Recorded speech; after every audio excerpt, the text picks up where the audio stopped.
Shalom Aleichem. Shalom Aleichem. Shalom Aleichem. Topic for today is the lamp of Israel. The lamp of Israel. Text is from second book of Samuel, chapter 21, verse 17. సమూయేలు రెండవ గ్రంథము 21వ అధ్యాయము 17వ వచనం. Syria కుమారుడైన అభిషై రాజును ఆదుకొని ఆ ఫిలిస్తీను కొట్టి చంపెను. దావీదు జనులను దీన్ని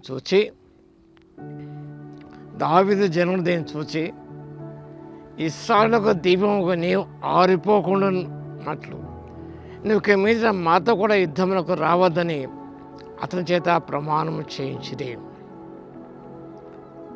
దావీదు జనులు దీన్ని చూశారు. ఇశ్రాయేలుకు దీపముగా నీవు ఆరిపోకుండా నిమిత్తము. Lamp of Israel. David was the lamp of Israel.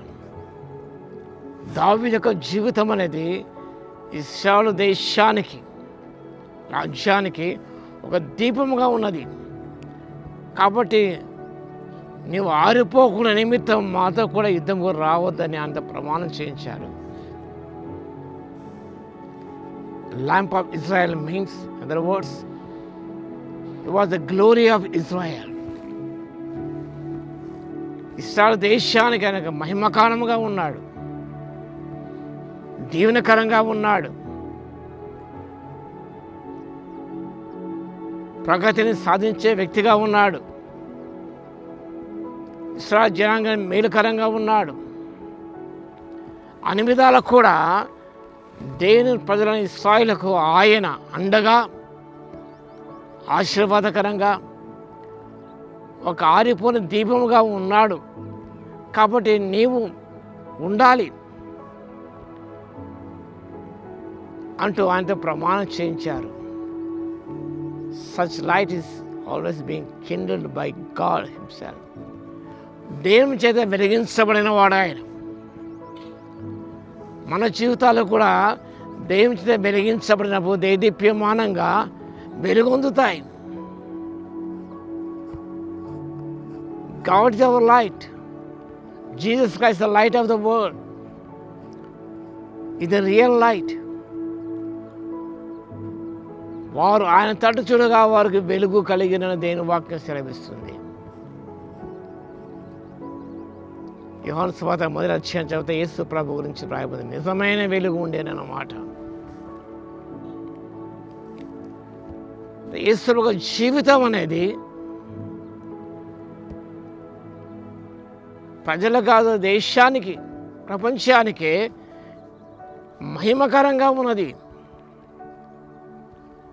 అనే విధానాలు, ప్రభు యొక్క బోధలు, కార్యాలు వారికి ఎంతో ఉపయోగకరంగా ఉన్నవి, సహకారిగా ఉన్నవి, వారి ఆత్మీయ ప్రగతికి సోపానాలుగా ఉంటున్నాయి.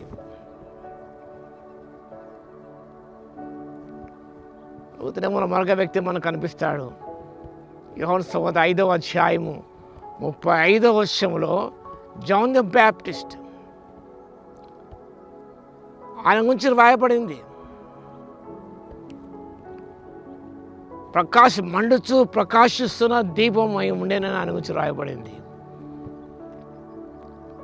Also a light to the people of Israel. ఆయన జీవితం అయితే విధానం అనేది విలక్షణీయంగా ఉన్నది.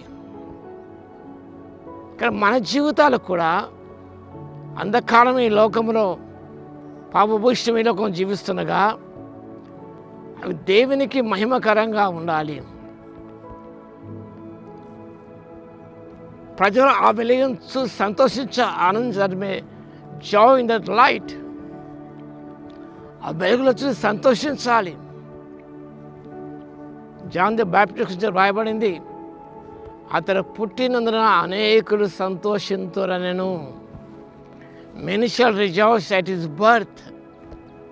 That light gives joy to the people round living చుట్టూ ప్రజలకు సంతోషాన్ని ఇచ్చే దీపముగా ఉన్నది, మహిమకరంగా ఉన్నది, అనేకులకు దీవెనకరంగా ఉన్నది. మన జీవితాలకు కూడా గమనించినప్పుడు మనం సంఘానికి మాత్రమే కాదు, you must be the glory of your church, your country, the whole world. దావీదు జీవితం ఆ రీతిగా ఉన్నది. ప్రజలందరూ సంతోషించారు, సుఖశాంతులతో జీవించారు. ఆయన జీవితం మహిమకరంగా ఉన్నది. అది మన జీవితం ఎలా ఉన్నా ఒకసారి జ్ఞాపకం చేసుకుందాం, పరిశీలన చేసుకుందాం. ప్రభు చెప్పిన మాట, you are the light of the world, ఈ లోకానికి వెలుగే ఉన్నారు. ఆ రీతిగా జీవించడానికి పరిశుద్ధాత్మ దేవుడు శక్తిని దయచును గాక. ఆమేన్. ప్రార్థన చేసుకుందాం. మహోన్నతుడా సర్వశక్తిమంతుడా మీకు స్తుతి స్తోత్రం నాయనా. మా జీవితంలో ప్రభువా మహిమకరంగా ఉండటానికి, అనేకులు మేలుకరంగా దీవెనకరంగా ఉండటానికి సహాయం దయచేయండి. అభ్యంతరకరంగా ఉండకుండా ప్రభువనైనా అనేకులు మా ఇందు సంతోషించే విధముగా జీవించుటకు మా తండ్రి నిత్యము ప్రకాశిస్తూ మండుతున్న దీపలమై ఉండకు తండ్రి. ఆత్మ తీవ్రతను సేవించే బిడ్డనుగా ఉంటకు, అనేకులు మేపు నడిపించేవారుగా ఉంటకు, మీ మహిమని వ్యక్తీకరించేవారుగా ఉంటకు, ఆత్మశక్తి బగలందుకు మీకే స్తుతి స్తోత్రాలు చెల్లిస్తూ ఘనమైన మీ నామం కొనియాడుకుంటూ మా ప్రభువును రక్షకుడైన యేసుక్రీస్తు పేరిట ప్రార్థించి వేడుకొస్తున్నాము తండ్రి. ఆమేన్. మన తండ్రి అయిన దేవుని యొక్క ప్రేమయు, మన ప్రభువును రక్షకుడైన యేసుక్రీస్తు యొక్క కృపయు, పరిశుద్ధాత్మని యొక్క అన్యోన్య సహవాసం మనందరికీ సదాకాలము తోడై ఉండురుగాక. ఆమేన్.